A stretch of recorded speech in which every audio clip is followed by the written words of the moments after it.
बिंदास, myself Alka and welcome to our excellence family. चलिए friend, start करते हैं हमारा आज का टॉपिक, जिसमें हम समझेंगे गैर कर राजस्व के साधन या स्रोत। कहने का मतलब है सरकार को सबसे ज्यादा आय किससे प्राप्त होती है? करों से प्राप्त होती है। ठीक है, टैक्स से प्राप्त होती है सबसे ज्यादा आय।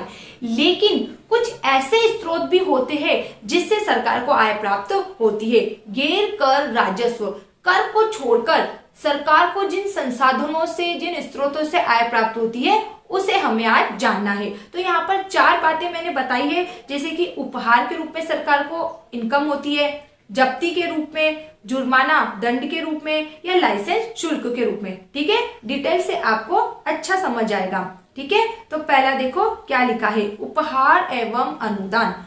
केंद्र सरकार को विदेशी सरकारों से, अंतर्राष्ट्रीय संगठनों से, व्यक्तियों या कंपनियों से प्राकृतिक आपदाओं के समय जो उपहार या अनुदान प्राप्त होता है, उन्हें भी गैर कर आगम माना जाता है। अनुदान मतलब दान। जैसे देश में बाढ़, भूकंप, अकाल ऐसी स्थिति आ जाती है या महामारी की स्थिति आ जाती है, तब एक देश दूसरे देश की सहायता करता है। ठीक है, तो उससे सहायता के रूप में जो भी उपहार या जो भी अनुदान मतलब दान वगैरह मिलते हैं, तो ये किसके अंदर आएंगे? गैर कर साधन के अंतर्गत। मतलब करों के अलावा अन्य साधन से सरकार को ये आय प्राप्त हुई है। ठीक है, सेकंड जब्ती, मतलब कि कभी कोई व्यक्ति अवैध रूप से माल को एक स्थान से दूसरे स्थान ले जाता है, तो उसके माल को जब्त कर लिया जाता है, तो वो वाली आय आती है जब्ती के अंदर।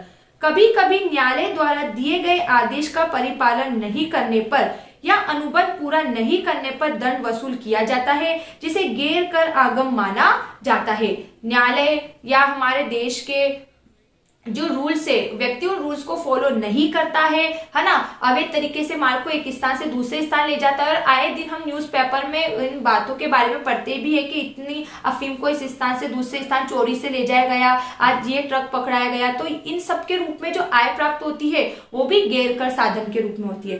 ठीक है फ्रेंड्स, फिर अगला है यहाँ पर जुर्माना तथा दंड।